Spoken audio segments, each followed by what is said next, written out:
Good morning student. आज हम बात करेंगे एक्सरसाइज 1.4 की।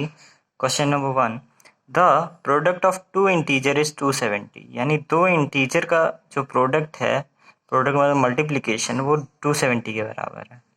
One of the integer is -18। यानी उन दो इंटीजर में से एक हमें बता रखा है क्या -18 है। फाइंड दी अदर इंटीजर, हमें दूसरा इंटीजर बताना है। जब हमें कोई चीज़ नहीं पता होती तो हम उसे कुछ भी मान सकते हैं, x y z a b c d, जो भी तुम्हें मानना हो। तो सॉल्व करते हैं, देखते हैं। तो पहला क्वेश्चन मैंने क्या किया है, उस इंटीजर को x मान लिया। लेट द अदर इंटीजर भी x। अब a dot t dot q का मतलब क्या हो गया, अकॉर्डिंग टू द क्वेश्चन। यानी जैसा हमसे क्वेश्चन कह रहा है कि दो इंटीजर का प्रोडक्ट कितना है, 270। तो दूसरा वाला तुमने क्या माना, x। पहला वाला तुम्हें क्वेश्चन में दे ही रखा है, क्या है, -18 है ना। पहला वाला क्वेश्चन में दे रखा है कितना, -18। तो इनटू -18 इक्वल्स टू 270।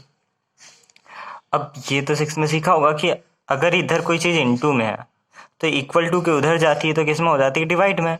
तो हमें x की वैल्यू निकालनी है तो इसको उधर भेजना पड़ेगा।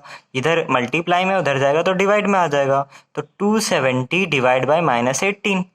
अब 270 को डिवाइड करना है 18 से या रिड्यूस करना है। देखो जरा, इस जीरो को इग्नोर करो। 9 की टेबल में देखो जरा, क्या 18 और 27 आते हैं? बिल्कुल आते हैं। तो 9 2 जा 18, 9 3 जा 27। अब इसके आगे जीरो लगा था तो जीरो लगा दिया। तो नीचे क्या बचा, -2, क्योंकि इधर माइनस है तो ये भी माइनस हो जाएगा, -2।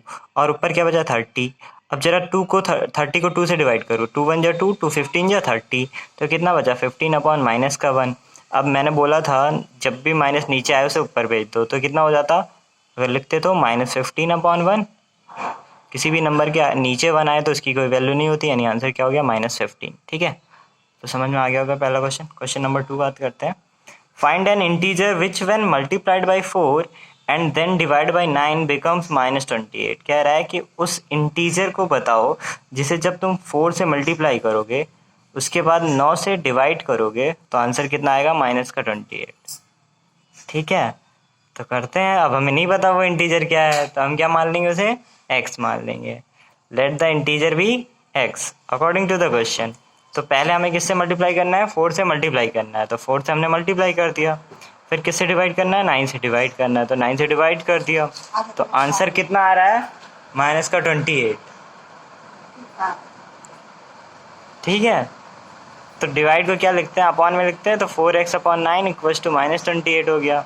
ठीक है, ये 9 इधर डिवाइड में है, या नहीं समझ में आता तो नीचे है तो उधर जाएगा तो किस में हो जाएगा, मल्टीप्लाई में।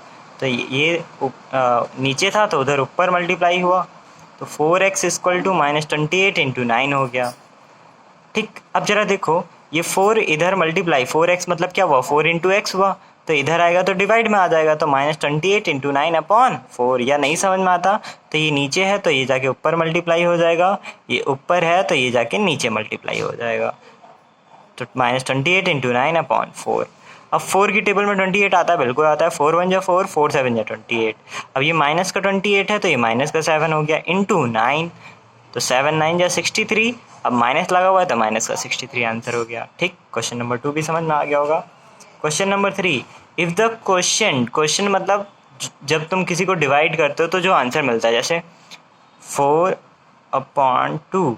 तो 2 1 जा 2, 2 2 जा 4। तो आंसर कितना मिला, 2। तो 2 क्या हो गया, क्वेश्चन। ठीक है, तो if the question obtain on dividing N integer by -9 is -8, find the integer. कह रहा है कि किसी भी इंटीजर को जब तुमने -9 से क्या किया, डिवाइड किया, तो तुम्हें आंसर कितना मिला, -8। तो उस इंटीजर को बताओ कि वो इंटीजर कितना था। तो हमें नहीं पता कितना था, तो हम क्या मान लेंगे, let the integer be x। तो बिल्कुल वैसे ही किया, let the integer be x according to the question. उस इंटीजर को किससे डिवाइड करना था, -9 से। तो x को हमने डिवाइड किया -9 से। आंसर क्या मिल रहा था, -8, क्वेश्चन में लिखा हुआ था। अब ये इधर 9 -9 क्या है, डिवाइड में, या नीचे है तो उधर जाएगा तो क्या हो जाएगा, ऊपर मल्टीप्लाई। तो x इक्वल टू -8 इंटू -9। देखो ये भी माइनस में, ये भी माइनस में। जब दो माइनस मल्टीप्लाई होते हैं तो आंसर प्लस आता है, तो प्लस लिख दिया। तो 8 9 जा 72। तो x की वैल्यू कितनी आ गई, 72। क्वेश्चन नंबर 3 भी हो गया। क्वेश्चन नंबर 4 ध्यान से देखना। A shopkeepers earns a profit of ₹1 on selling 1 pen. यानी जो एक शॉपकीपर है वो एक पेन को बेचने पे कितना रुपए कमाता है? 1 रुपए में फायदे में रहता है। And suffers a loss of 30 पैसे ऑन सेलिंग 1 पेंसिल, और एक पेंसिल बेचने पे उसे लॉस कितना होता है? 30 पैसे का। ठीक, इन अ पर्टिकुलर मंथ, किसी महीने की बात कर रहा है, ही इनकर्स अ लॉस ऑफ ₹5, यानी किसी महीने में उसे टोटल लॉस कितना हुआ? 5 रुपये, यानी उसने पेन भी बेचा और पेंसिल भी बेचा, लेकिन उसे 5 रुपये का लॉस हुआ। In that month he sold 40 pens, बता रहा है कि उस जिस महीने में उसे 5 रुपये का लॉस हुआ उसने कितने पेन बेचे? 40 पेन बेचे। How many pencil did he sell in that period, हमें बताना क्या है कि उसने कितनी पेंसिल बेची हैं उस महीने में। तो हमें नहीं पता कितनी बेची है, तो क्या मान लोगे? X पेंसिल बेची है। तो बिल्कुल हमने बिल्कुल वही काम किया है। हमने क्या लिखा? Let shopkeeper sold X number of pencil. ठीक, अकॉर्डिंग टू द क्वेश्चन बात करते हैं।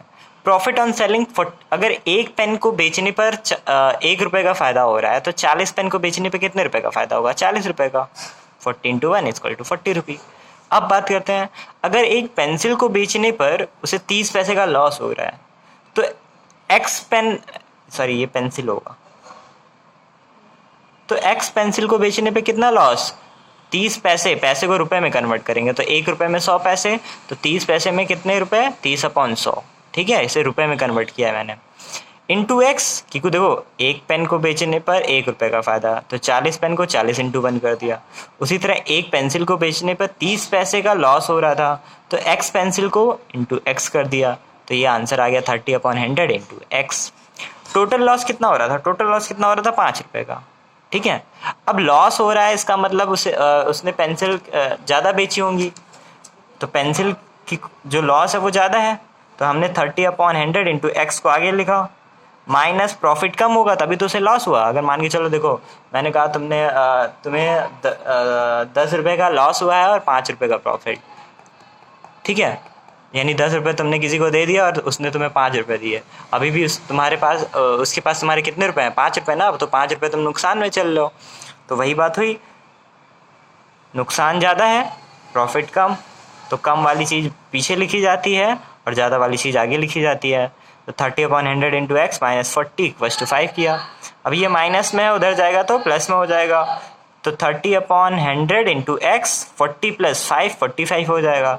अब 0 से 0 कट जाएगा, तो बचा क्या? 3/10 इंटू X = 45। हमें X की वैल्यू निकालनी है, तो ये नीचे है तो ये जाके ऊपर मल्टीप्लाई हो गया, ये ऊपर है तो ये जाके नीचे आ गया, तो X = 45 इंटू 10/3 हो गया। अब देखो 45 3 की टेबल में आता है, बिल्कुल, या 15 की टेबल 3 बार पढ़ लो, बात वही है। तो 3 × 1 = 3, 3 15 × 45, तो ऊपर बचा 15 इंटू 10, यानी X की वैल्यू आ गई 150। यानी शॉपकीपर ने कितने पेंसिल बेचे? X 150 है और हमने X ही माना था, तो 150 पेंसिल उसने बेची। क्वेश्चन नंबर 5 में आ जाओ। An elevator descends into a mine shaft at the rate of 6 metre per minute, यानी एक एलिवेटर मतलब लिफ्ट है, जो किसी माइन शाफ्ट में, मतलब कह सकते हैं ना गुफा में जाती है, किस रेट से? 6 मीटर पर मिनट, यानी ये उसकी स्पीड हो गई। स्पीड कितनी हो गई? 6 मीटर पर मिनट, यानी 1 मिनट में वो कितना जाती है? 6 मीटर चलती है। ठीक है, if the descent starts from 20 metre above the ground level, यानी जो गुफा थी, गुफा मतलब क्या? गड्ढा खोद दिया वो गुफा होती है, तो गुफा मतलब ग्राउंड लेवल से, जैसे मान के चलो ये ज़मीन हो गई, ठीक है, ये ज़मीन है, मान के चलो, इधर देख लो, ये ज़मीन है, ये ग्राउंड लेवल है। इसके नीचे जब अंदर की ओर जाएगी तो 6 मीटर पर मिनट की स्पीड से जाएगी। इसके ऊपर 20 मीटर पर है वो, ठीक है, इसके ऊपर वो 20 मीटर पर है, तो यहाँ से उसे कहाँ तक जाना है? -340। माइनस मतलब नीचे, माइनस का मतलब क्या होता है? नीचे जा रही है, प्लस का मतलब ऊपर है। ये ग्राउंड हो गया, अगर मैं कहूँगा 20 मीटर तो प्लस, और अगर मैं कहूँगा 20 मीटर नीचे तो -20 मीटर लिख दोगे तुम। ठीक है, if the descent start from 20 metre above the ground level, how long will it take to reach -340 metre? Minus मतलब ग्राउंड लेवल से 340 नीचे। ठीक है, तो टोटल डिस्टेंस की बात करें तो हमें कहाँ तक जाना है? -340 मीटर तक। मैंने लिखा भी हुआ है, negative sign indicates below earth, मतलब अर्थ के नीचे जाना है। ये माइनस का साइन क्या इंडिकेट कर रहा है? कि अर्थ के नीचे। प्लस का साइन क्या इंडिकेट करता है? अर्थ के ऊपर। तो टोटल डिस्टेंस जो लिफ्ट ट्रेवल करेगी, एक तो 20 मीटर ऊपर अर्थ के और 340 नीचे, तो टोटल कितना ट्रेवल कर रही है? 340 + 20 = 360 मीटर। तो टाइम का जो फॉर्मूला होता है वो डिस्टेंस अपॉन स्पीड होता है, हमें टाइम ही निकालना है। डिस्टेंस हमारे पास 360 है, टाइम स्पीड कितना है हमारे पास, देखो जरा 6 मीटर पर मिनट, क्वेश्चन में भी मैंने टिक करा है 6 मीटर पर मिनट, तो 6/6 कर दिया। अब जीरो को इग्नोर करो, 6 की जगह 36 कितनी बार आता है, 6 बार, आगे एक जीरो लगा दिया, तो ये किसके बराबर आ गया, 60 मिनट के बराबर। क्यों, क्योंकि जो स्पीड थी वो मीटर पर मिनट थी, इसीलिए जो यूनिट आएगी वो मिनट आएगी। एक घंटे में कितने मिनट, 60 मिनट, यानी टोटल टाइम कितना लगा, 1 आवर। तो therefore total time taken by elevator to cover -340 metre is 1 hour. तो इसी के साथ एक्सरसाइज 1.4 खत्म, और इसी के साथ हमारा चैप्टर नंबर 1 इंटीजर खत्म। आई होप आप लोगों को समझ में आया होगा।